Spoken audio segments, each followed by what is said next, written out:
Hey, everybody. Yeah, I'm all flushed. And Howie just finished.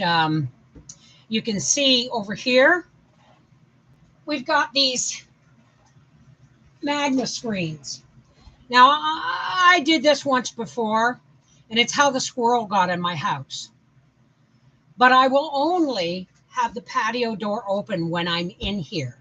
And the magnets are falling apart where they're supposed to click together. But um, what we did is we had two of these. Nan bought them for us a long time ago. And I took one, Howie took one of the panels, okay, he put the two up, but it's still, you can see where there's places for mosquitoes to get in. So I got him to, because they're crap and they're cheap, I got him to take one of the panels from the other box and hang it over the opening so that hopefully we will have no mosquitoes or anything like that, right? So, hey everybody, welcome to year 4 of the first 4 years. Now, I think this is going to be broken up.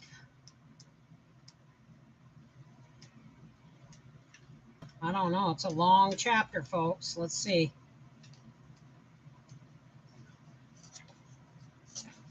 Let me see. I think I divided it, or I don't know if I read the whole thing or not. Two.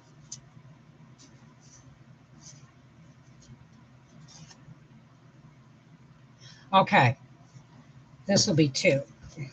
All right.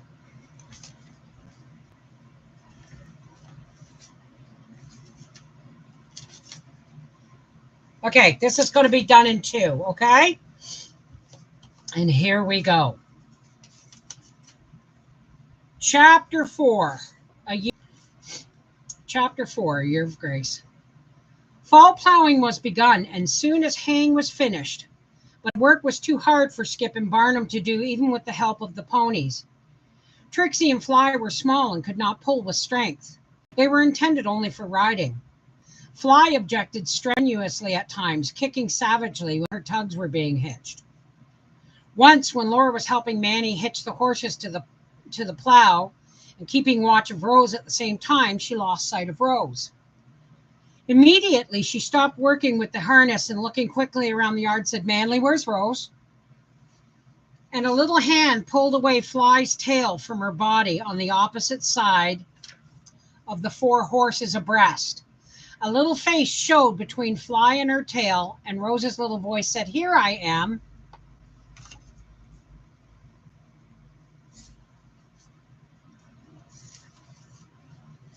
Now Manly's hands were not nearly so stiff and clumsy. Perhaps he could soon hitch the straps and the buckles himself. Spring. It's one of the reasons I don't record books in the summertime, and I didn't have time this winter.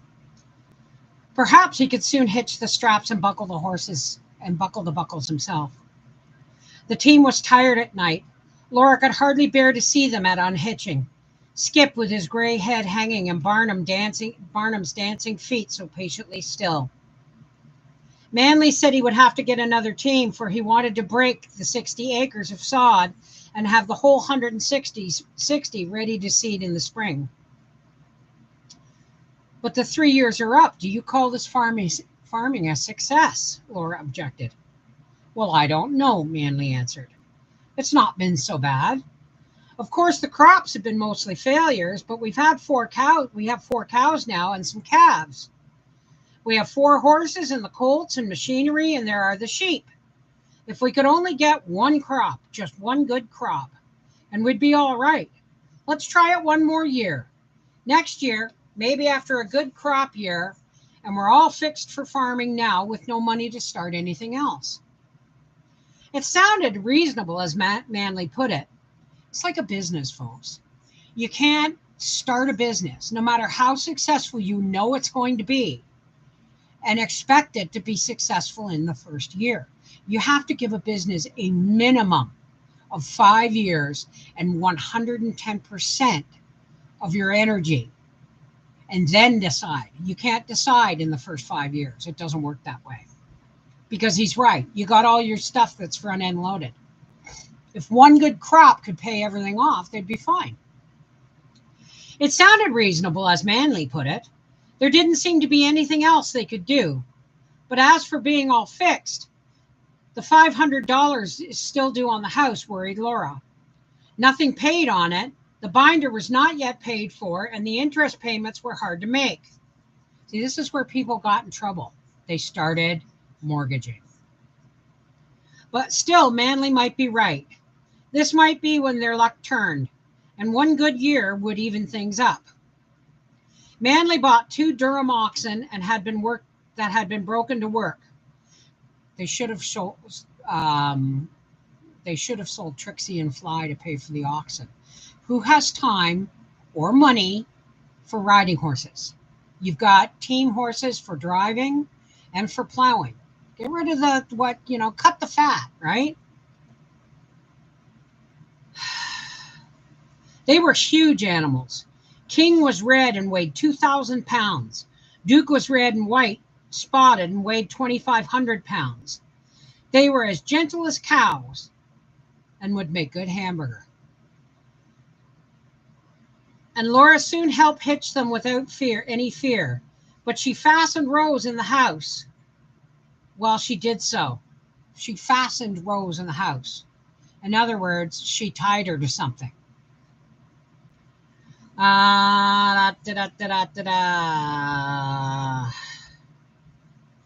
They were cheap, only $25 each, and very strong.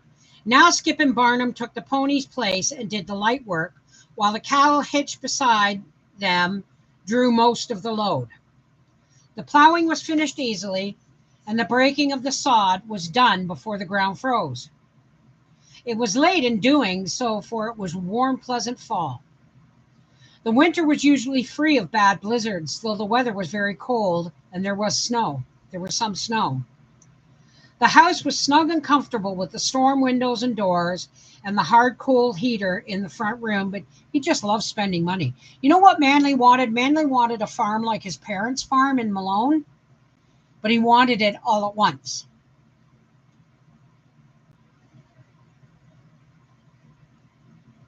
Manly had made the storm shed, or the summer kitchen, tight by battening closely all the cracks between the board sheeting, and the cook stove had been left there for the winter.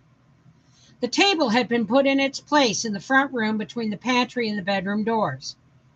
And Peter's cot bed stood against the west wall of the room where the table used to stand. Geraniums blossomed in tin cans on the windowsills, growing luxuriantly in the winter sunshine and the warmth from the hard coal heater. The days passed busily and pleasantly. Laura's time was fully occupied with her housework and Rose, while Rose was an earnest, busy little girl with her picture books and letter blocks and the cat running around the house, intent on her small affairs.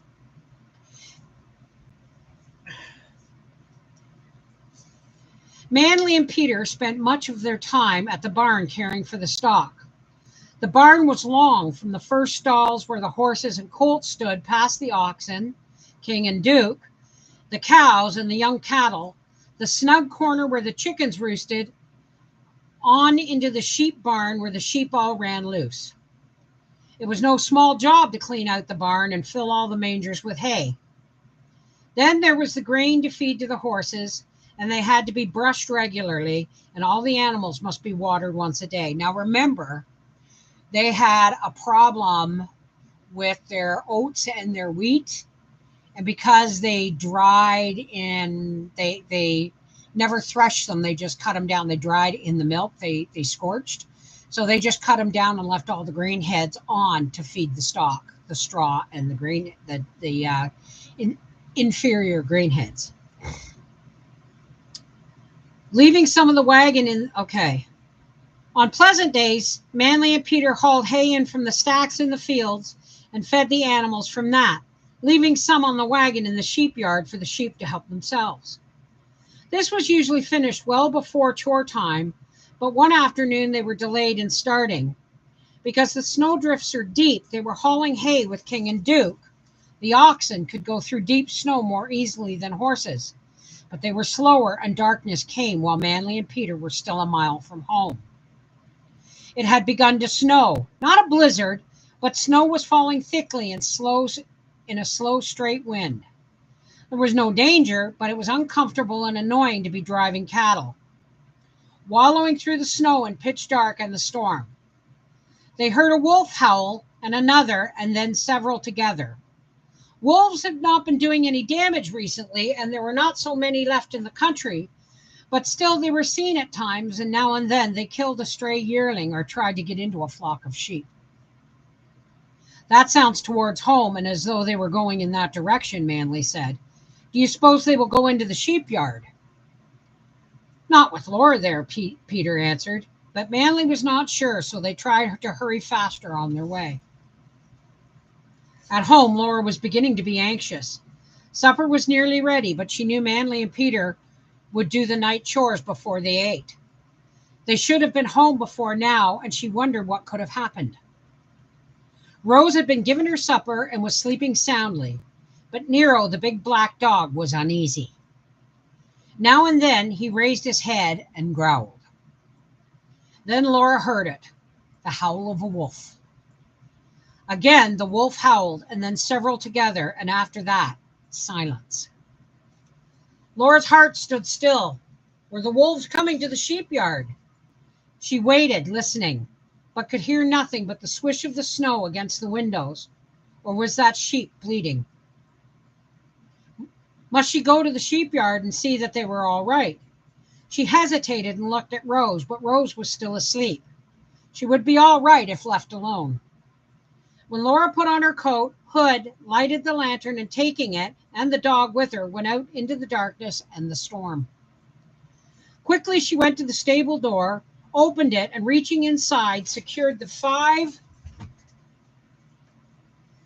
five-tined stable fork, and shutting the door again, she went the length of the barn, flashing her lantern light as far as she could in every direction. Nero trotted ahead of her, sniffing the air.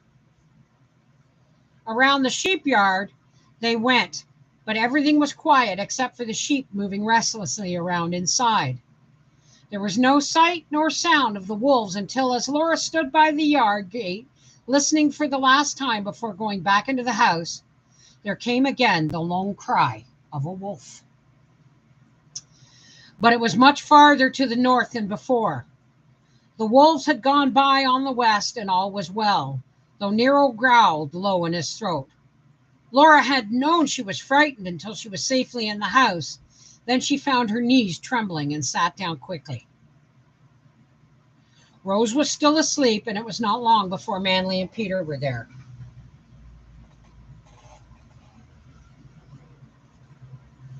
What would you have done if you had found wolves? Manly asked. Why, driven them away, of course. That's what I took the pitchfork for, Laura answered. In December, Laura felt again the familiar sickness. The house felt close and hot, and she was miserable. But the others must be kept warm and fed. The work must go on, and she was the one who must do it. On a day when she was particularly blue and unhappy, the neighbor to the west, a bachelor living alone, stopped as he was driving by and brought a partly filled grain sack to the house. When Laura opened the door, Mr. Sheldon stepped inside, taking the sack by the bottom, poured the contents out on the floor. It was a paperback set of Waverley novels. I actually have them on Kindle. Though they thought they might amuse you, he said. Don't be in a hurry. Take your time reading them. And as Laura exclaimed as in delight, Mr. Sheldon opened the door, closed it behind him quickly, and was gone. And now the four walls of the close, overheated house opened wide, and Laura wandered with brave knights and ladies fair beside the lakes and streams of Scotland, or in castle towers, in noble halls, or in ladies' bower, all through the enchanting pages of Sir Walter Scott's novels. She forgot to feel ill at the sight or smell of food, in her hurry to be done with the cooking and follow her thoughts back into the book. When the books were all read and Laura came back to reality, she found herself feeling much better. It was a long way from the scenes of Scott's glamorous old tales to the little house on the bleak winter prairie, but Laura brought back from them some of their magic and music, and the rest of the winter passed quite comfortably. Spring came early and warm, but by 1st of April, a good deal of the seeding had been done in April, and men were busy in the fields. The morning of the 2nd was sunny and warm and still. Peter took the sheep out to graze on the school section as usual, while Manly went to the field. It was still difficult for him to hitch up the team, and Laura helped him get started. Then she went about her morning's work. Soon a wind started blowing from the northwest, gently at first, but increasing in strength until 9 o'clock. The dust was blowing in the field so thickly that Manly could not see to follow the seed markers. So he came from the field, and Laura helped him unhitch and get the team in the barn. I want to tell you something. Back in the homesteader days, when they opened all of that prairie land for settling, they ruined the ecosystem. The reason there were no trees was because the grass was the ecosystem. And when they turned it over and killed all the sod to make soil to plant, the soil blew away. And that's what happened in when the stock market crashed and the dirty 30s came, because you had the Great Depression and the drought, right? Once more in the house, they could only listen to the rising wind and wonder why Peter didn't bring the sheep in. He couldn't have taken them far in such a short time, and he surely would bring them back, Manly said. Dust from the fields was blowing in clouds so dense that they could only see a little way from the windows, and in a few minutes, Manly went to find Peter and the sheep and helped them if they were needed. He met Peter with the sheep about 400 yards or 1/4 mile from the barn. Peter was on foot, leading his pony and carrying 3 lambs in his arms.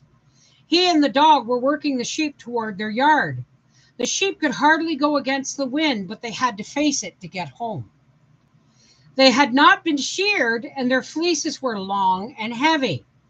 The poor sheep, with their small bodies and little feet carrying such a load of fluffy wool, caught too much wind. If a sheep turned over ever so sideways, the wind would catch under the wool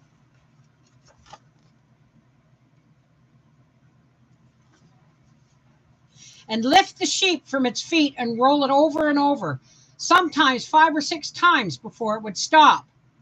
Against the strength of the wind, it was impossible for the sheep to get to its feet. Peter would lift it up, stand it on its feet, and headed right so it could walk into the wind.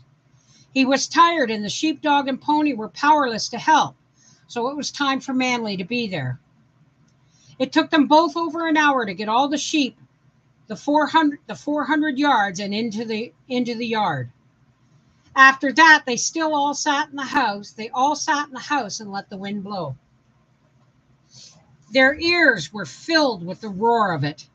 Their eyes and throats smarted from the dust that settled over the room, even though the doors and windows were tightly closed.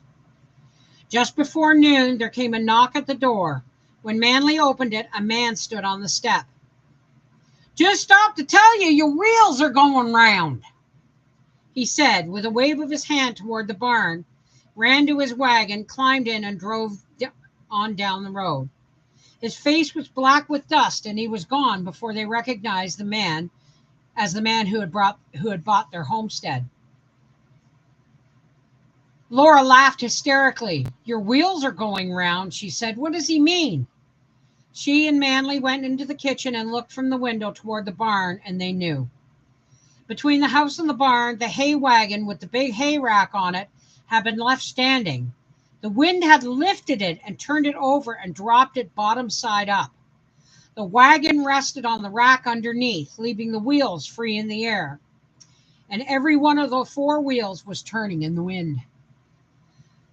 There was only a cold bite to eat at noon, for no one felt like eating, and it was not safe to light a fire.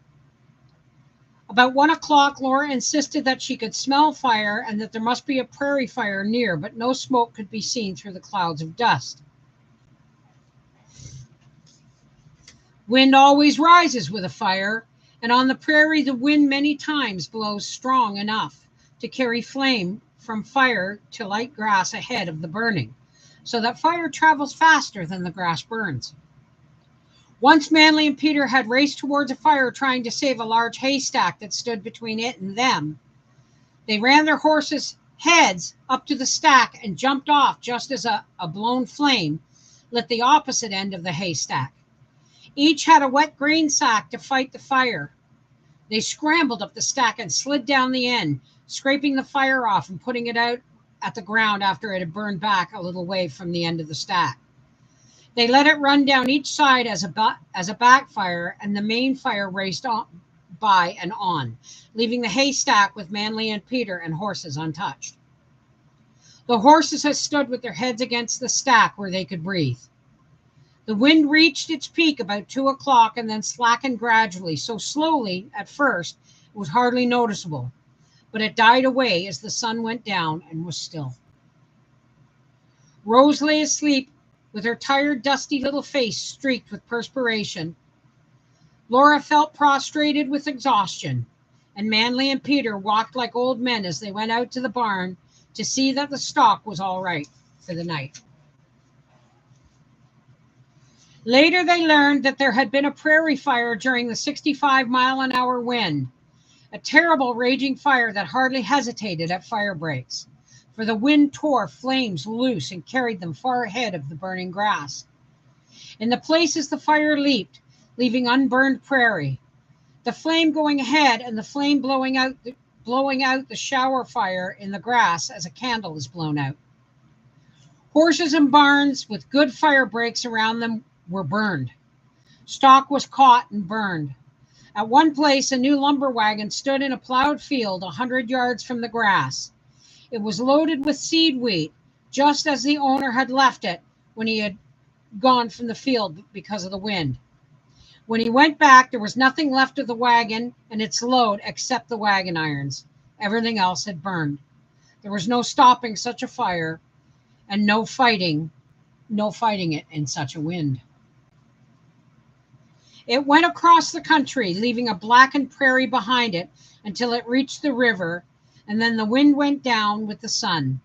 There it stopped, somewhere between 50 and 100 miles from where it begun. There was nothing to do but reseed the fields, for the seed had blown away or buried in the drifts of soil around the edges of the plowed land. Mind you, the fire would have done some good for the soil. So Manly bought more seed, wheat, and oats at the elevator in town, and at last the seeding was finished. Thank you for joining me. We will have one more chapter. We have one more part of the first 4 years, year 4, a year of grace. Thank you for joining me, and hopefully we'll see you tomorrow. Mwah!